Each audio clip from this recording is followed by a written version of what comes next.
Question. Actually, I know who it was. About how do you get so emotionally involved in the music? First, it takes good music. For me, if it's not a good tune, it's not worth any emotional involvement.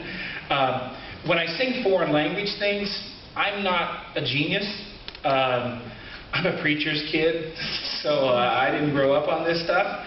Believe me. Everything I listened to was English, Southern English at that, so I was kind of lost. But I tend to think of phrases and things in the form, I don't think necessarily word for word, unless I need to. I'm going to kill you is said to me in Italian. I'm going to move very quickly from wherever I'm at on stage. Okay? If a guy's got a sword in his hand and he's singing about killing me, I'm going to do my best to listen, okay, and run out of the way. I did once. There was one guy, he was just so excited we were going to sword fight on stage. And he thought it was real. And he missed the part with the fight coach where we're supposed to miss each other. And he clipped my leg a little bit. It's like, why'd you do that?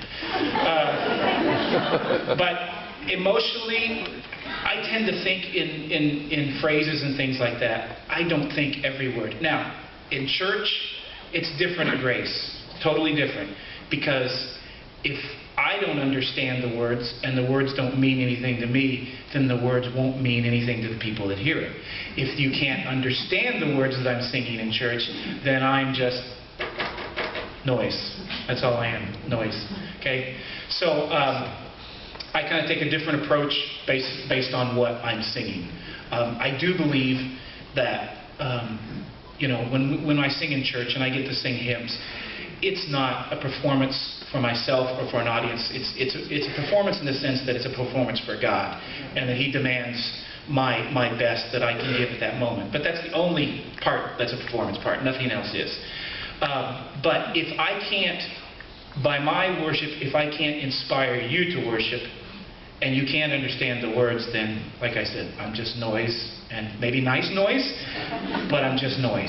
So in church, I'm involved with what I'm singing word-wise, and it's interesting in church, sometimes the words, when you sing a song through time after time, sometimes there are words that you've sung 100 times, and on the 101st time, that word catches your attention.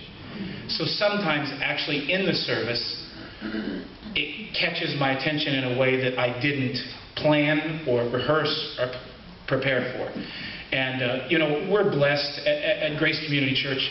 We can do musical things that it's impossible at most churches. I mean, Clayton is one of the best conductors I've ever worked with. Not from a classical standpoint, but Clayton all his life was a pianist. He followed, he listened, and he accompanied people. So when we sing at church, he's got one of the best ears. And I can change the tempo within 2 or 3 beats of a measure, and he's right there with me. He just listens and follows. It's just a blessing to have that. And then to be able to do the type of music that we do is unbelievable. To have people like Kathy, who should come on out now because she's going to join us anyway.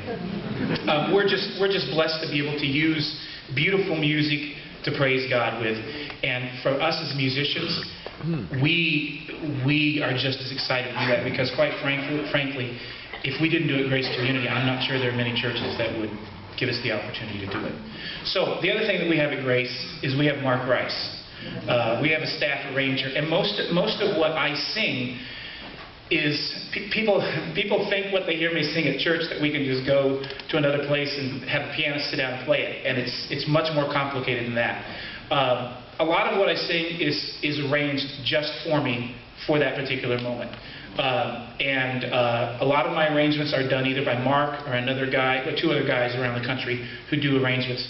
And this next hymn that we're going to do was arranged by a friend of mine, Bob Krogstad. It's called There Is a Fountain. And Bob's done a lot of things for me, and fortunately we get to then turn around and use those in our worship at church.